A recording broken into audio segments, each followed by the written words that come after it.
Jangan lupa like, comment, and subscribe channel YouTube TVRI Bengkulu dan nyalakan lonceng notifikasinya.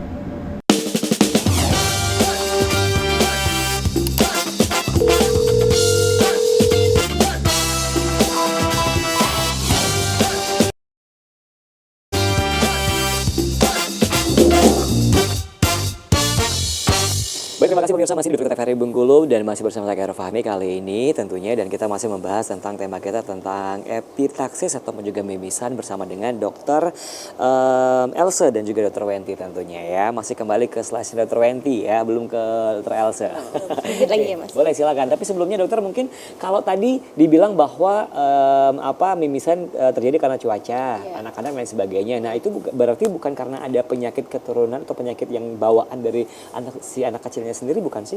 Jadi kalau misalnya memang cuaca panas, tiba-tiba dia mimisan atau dia kecapean, tiba-tiba dia mimisan, biasanya memang faktor cuaca. Tapi kalau sudah berulang, katakanlah sebulan bisa setiap minggu, nah, itu kan agak kita tanda kutipin loh. Betul. Bisa kenapa seminggu setiap 1 minggu sekali terjadi atau lebih sering lah ya. Nah, itu bisa tadi ya karena bisa dicurigai karena penyebabnya tadi ada yang penyebabnya karena gangguan pembuluh darah atau kelainan pada pembuluh darah atau kelainan pada darah juga bisa seperti hemofili mungkin atau leukemia atau penyakit lainnya, dan itu harus lebih bisa dipastikan lagi. Oke, baik, kalau dia munculnya lebih sering berarti ada penyakit lainnya yang menyertai, tapi kalau enggak berarti karena faktor cuaca apalagi aja. Tidak ada penyebab lainnya, tidak ada penyerta, artinya tidak panas ataupun tidak terlalu dingin, tiba-tiba mimisan. Oke, baik. Boleh silakan dengan slide-nya dokter.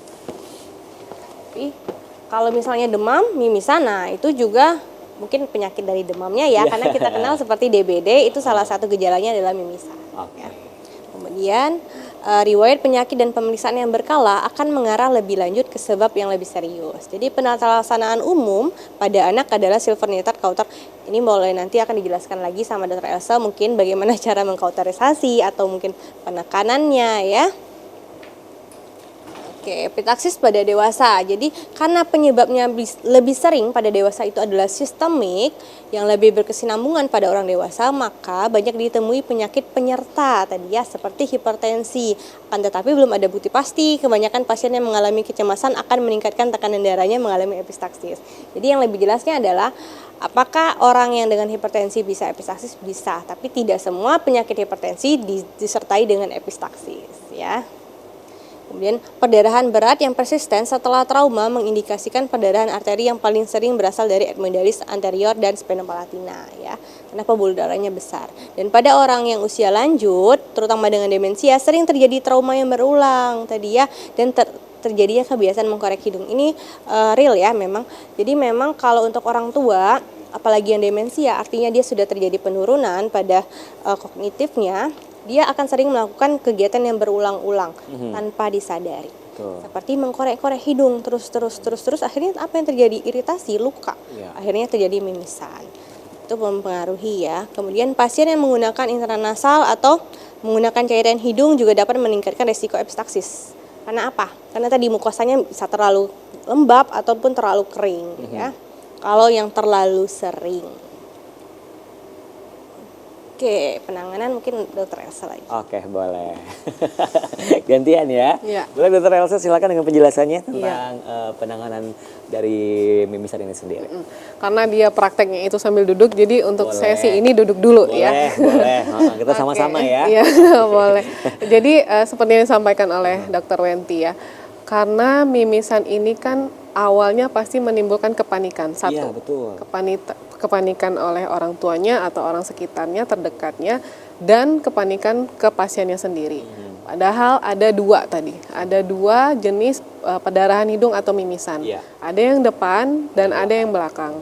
Nah, kalau yang depan itu yang bisa berhenti sendiri, karena dia posisinya di depan dan dia biasanya dia akan kalau ditekan akan berhenti sendiri. Lain ceritanya kalau yang di belakang. Kalau di belakang memang dia karena pembuluh darah yang besar, jadi perdarahan yang cukup hebat, itu membutuhkan teknik yang tidak lagi penekanan. Akan tetapi apapun jenis mimisannya, hal yang pertama kali dilakukan, yang pertama jangan panik. tentu ya, jangan panik. Terus yang kedua, tadi sudah disinggung sama Dokter Wenti, yang tidak boleh dilakukan saat seseorang itu mimisan. Hal yang nggak boleh dulu ya. Yang tidak boleh, yang pertama posisinya itu berbaring, itu nggak boleh. Yang kedua, posisi kepalanya mendongak ke atas, itu nggak boleh ya. Yang ketiga, memasukkan sesuatu, kecuali kalau mau masukkan kasa steril boleh, tapi itu nanti setelah sudah berhenti perdarahan atau mimisannya. Tidak boleh memasukkan apapun ke dalam hidung. Karena kebiasaan masyarakat kalau ada yang mimisan pasti memasukkan entah dedaunan, entah kain diberikan. Ada yang cuka apel, ada yang berikan apalah oil segala macam. Tidak boleh, tidak disarankan. Ya. Nah, baru kita bicara yang benarnya dulu. Yang benarnya tata laksana awalnya adalah seperti yang digambar ya. Ada yang digambar itu memencet hidung, ya, memencet hidung. Yang sering juga salah, yang dipencet adalah yang atasnya, ya, yang atas. Boleh kalau yang atas, asalkan tertutup semua yang bagian hidung yang ini. Prinsipnya memencet hidung itu yang benar sampai benar-benar seseorang itu tidak bisa bernapas lewat hidung. Berarti harus semua tertutup ya? Semuanya harus tertutup. Nggak usah terlalu kuat ya. Yang penting gentle dan agak tertekan sedikit, tetapi tidak terlalu keras. Dan prinsipnya tadi, seseorang tidak bisa bernapas lewat hidung. Jadi selama penekanan itu memang proses pernapasannya itu lewat mulut. Nah, posisikan pasiennya itu duduk, boleh duduk tegap seperti ini ya, tidak boleh berbaring, setengah berbaring, dan kepalanya itu tidak mendongak ke atas, harus enggak, sedikit condong ke depan. Gitu. Nah, ya sedikit membungkuk kalau bahasa kita membungkuk, terus baru pencet bagian hidungnya di sini. Nah, sampai prinsipnya tadi, sampai memang pasien itu merasa tidak bisa bernapas lewat hidung. Jadi napasnya lewat mulut. Berapa lama, Dok, ditekan? Iya, betul. Yang pertama 5 menit dulu. Ya. Biasanya kalau memang itu adalah yang bagian depan dan tidak begitu berat, dia akan berhenti 5 menit. Nah, yang sering salah juga tidak memakaikan timer. Jadi rasa-rasa udah, kita kan kalau nunggu terasa lama ya. Kalau nggak nunggu terasa sebentar 5 menit. Jadi biasakan kalau memencet yang pas tata laksana awal mimisan itu memakai timer. Setidaknya lihat jam, 5 menit lagi. Karena penekanannya itu harus terus-menerus, bukan pencet nanti buka lagi. Gimana? Udah keluar belum? Udah berhenti belum? Belum, pencet lagi. Enggak ya. Jadi 5 menit pertama itu posisinya duduk, sedikit condong ke depan, terus dipencet, arah kepalanya itu ke bawah, terus bernafasnya lewat hidung, dipencet 5 menit. 5 menit secara terus-menerus, non-stop artiannya. Setelah 5 menit, boleh kalau mau dibuka. Kalau masih juga keluar perdarahannya, mimisannya itu, tekan lagi dengan posisi yang sama 10 menit.